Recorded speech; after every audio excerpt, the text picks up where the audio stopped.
Hey there, Mom. I found an odd amount of water pooled up on the ground underneath the laundry I hung out on the line before I left this morning.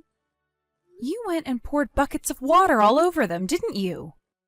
Another thing, I made a big pot of beef stew to have for dinner tonight, but I can't seem to find the pot or the stew anywhere.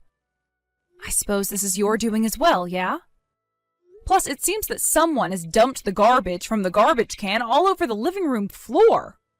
Would you mind telling me exactly why you did all of that? You really want to know, Judy? You call yourself a housewife, yet feel entitled to completely abandon your responsibilities at home. You're supposed to be doing housework, not having luncheons with your friends. I did all the housework. I'm asking why you felt compelled to completely ruin all the housework that I did. You know, the laundry, cooking, and cleaning. As I just said, it's your fault for abandoning your responsibilities around the house. You left the house and it fell into ruin. You can't blame me for that. It wasn't a luncheon, and I wasn't gallivanting.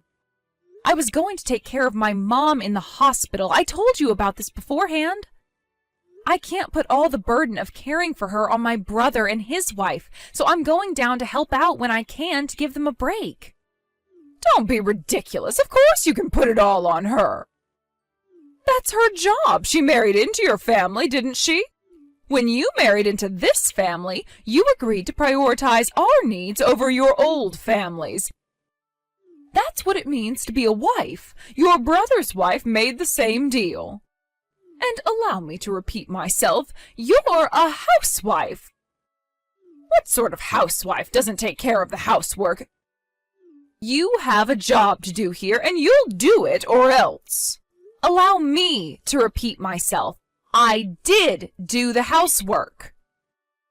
I did the laundry and hung it on the line. I made a big pot of beef stew for dinner. I cleaned the living room and vacuumed the floor. I did all of that.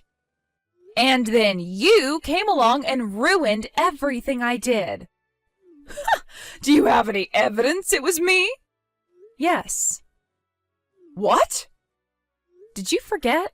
We have security cameras monitoring the house in every room. They've been there since before you moved in with us. You knew all about them. You mean you actually had those things turned on? Yeah. What good are security cameras if they're not on? That's an egregious invasion of my privacy. I'll be having a little talk with Jake about this. Go ahead. He's the one who told you about the security cameras, though, so I'm not sure how much good it'll do you. You'll get what's coming to you. Now, if you'll excuse me, I need to get to work on redoing all the housework that I already did this morning, thanks to you. Also, I won't be able to have dinner ready in time, so I'm not sure where you are right now, but go ahead and get something for yourself on the way home. Unbelievable!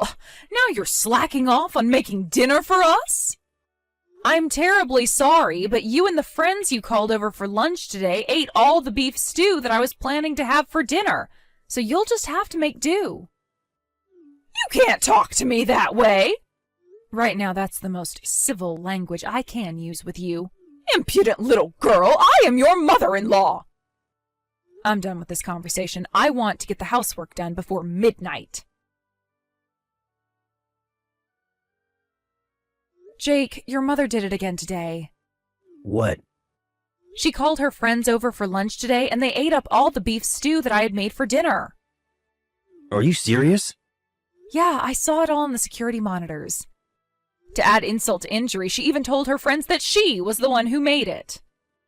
She also dumped buckets of water all over the laundry that I had put out on the line to dry. And to top it all off, she dumped the garbage out all over the living room floor I had just vacuumed. Unreal. She just moved in 3 days ago. I can't believe my mother would behave so childish. On the first night, she threw the dinner I made away and said it was disgusting.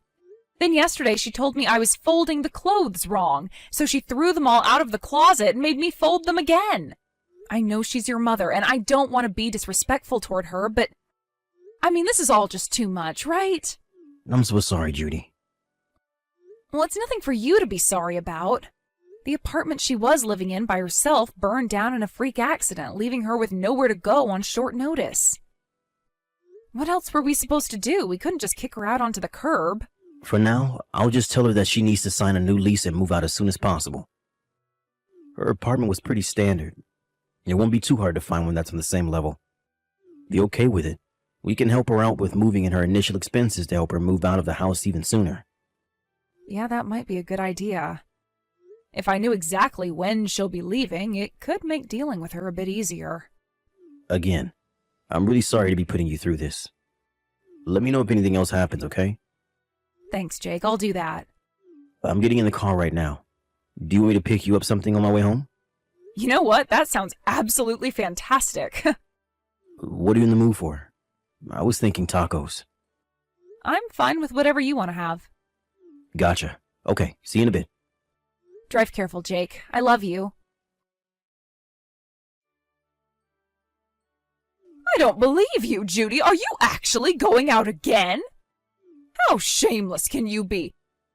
A housewife who constantly refuses to do housework and goes out into town every day?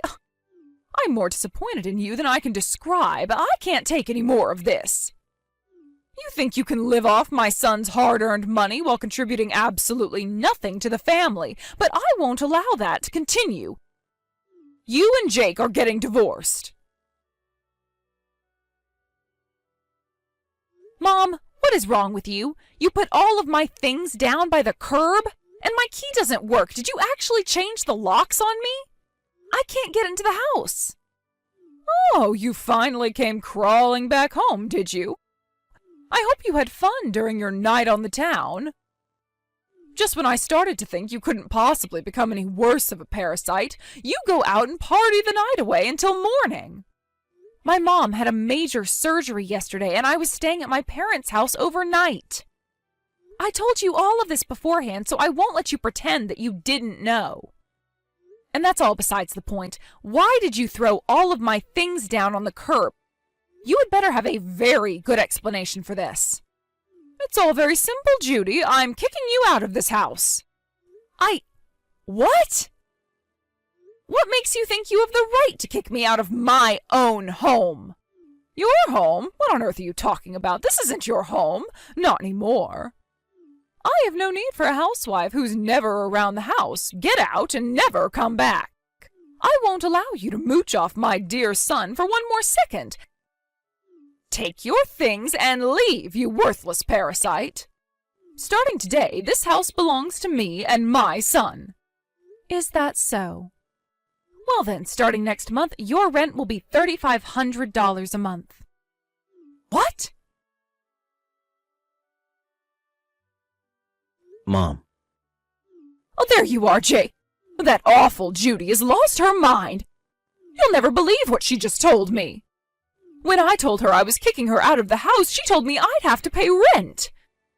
And do you know how much she said rent was? $3,500. Oh, where does she get off? You'll have to be careful of her after the divorce, Jake. She'll try and come after your money again, I'm sure of it. I bet that whole rent nonsense is just her attempt to keep up her pampered lifestyle without having to work for herself for once. I don't know how she even thinks she could charge me rent at all. Oh, goodness, what did you ever see in that girl? I don't know, Mom. Seems pretty straightforward to me. When someone lives in your house, they become your tenant and you become their landlord. That's how real estate works.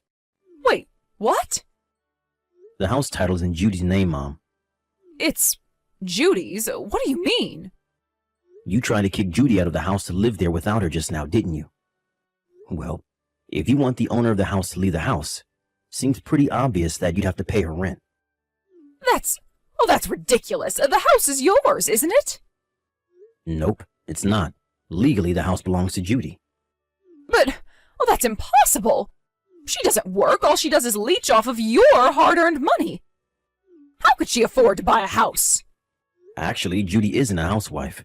Not a full-time one, anyway. You're not making any sense. She manages apartment buildings and parking lots. She does? Oh, this is the first I've ever heard of this. She doesn't talk about it much because back when she started, she actually had to cut off ties with a couple old friends who that just because she was the building owner, that she would rent to them for free or cheap. Tell you the truth, I didn't even know about it until after I proposed to her. With her rental income, we decided that only one of us would need to work. When we started trying to have kids, she quit the office job she had been doing and just kept up with her real estate business. But she's asking for $3,500 a month. Isn't that insane? Given the area and the size of the house, I say that's fair market value, honestly. But I'm her mother-in-law. She can't take money from me. Yeah, the thing about that is, yes, she absolutely can. She owned the house and gave you her terms. If you want to keep living there, pay her $3,500 a month. If you don't like it, there's only one thing for you to do. Move out. Move out? That was always the plan from the beginning, wasn't it?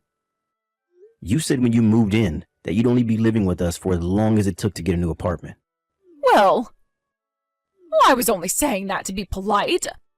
I thought you'd be fine with me continuing to live here, well, permanently. I did consider the possibility that things might turn out that way when you first moved in, yeah. But that all went out the window on the very first day when you started verbally abusing Judy before you even had your suitcases unpacked. Verbal abuse? Oh, that's nonsense. I did no such thing. If you really think you weren't being verbally abusive, all I can say is yikes. Judy wanted to stay out of it and let you find a new place at your own pace, out of respect for you as my mother and sympathy for your last place burning down. But now that you're trying to kick her out and take the house for your own, you've got to understand that anymore, there's not a snowball's chance in hell that you'll be able to keep living with us. No, but, well, then where am I supposed to go? Figure it out yourself. You have a job, don't you? You have means. You're an adult. You're more than capable of finding and paying for your own apartment. Why are you so intent on living with us permanently? Well, I sort of got fired. You got fired? What the hell did you do, Mom? I didn't do anything wrong. Not the way I see it, anyway. I mean, it's a big company, right? Oh, they had more than enough things like toilet paper, coffee, snacks. So I took some home with me from time to time. Oh, no. And then I started doing it more and more. They said if I paid the company back for the amount I took home with me, then they wouldn't press charges. And that ate through practically all of my savings. You're lucky that's all they did to you. That's theft, Mom. It's a crime. Really? Yes, really. How could you not get that? I don't believe this. You treated Judy like she was a parasite when you were the one who was freeloading. Yep, there's no way I'm gonna let you live with us after this. Oh, Jake, don't say that.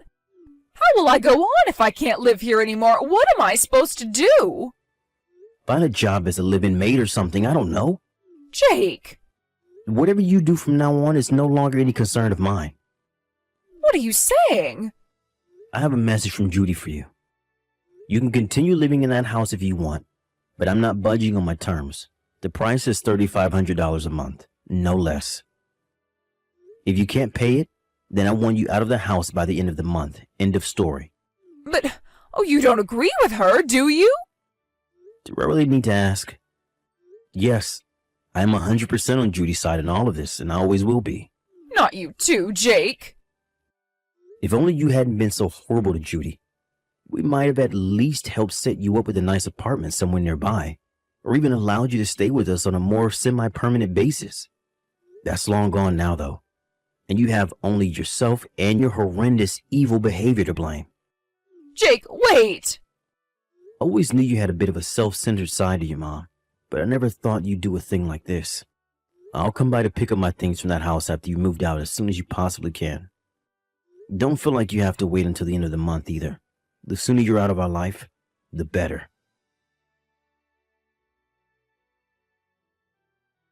Jake's mother's inability to consider the possibility that she was in the wrong seems to have been a recurring theme for her.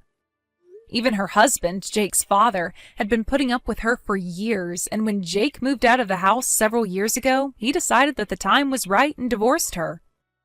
On the very last day of the month, my mother-in-law managed to find a job with employee housing and rushed to move all of her things out of the house. It seems that a $3,500 rent was just a little bit above her budget. Isn't that a shame? As for Jake and I, we decided to rent out that house for some additional income. We're now living in a comfortable little condo that's right at the halfway point between my parents' house and Jake's office. Jake still gets texts from his mom on occasion, but all she ever talks about is how much she hates her job. Sometimes I come close to feeling sorry for her, but when I think about her awful behavior and total lack of remorse, I remember that she's getting exactly what she deserves. We haven't blocked her number, but that's just so we can keep tabs on her. We have no intention to involve ourselves with her ever again.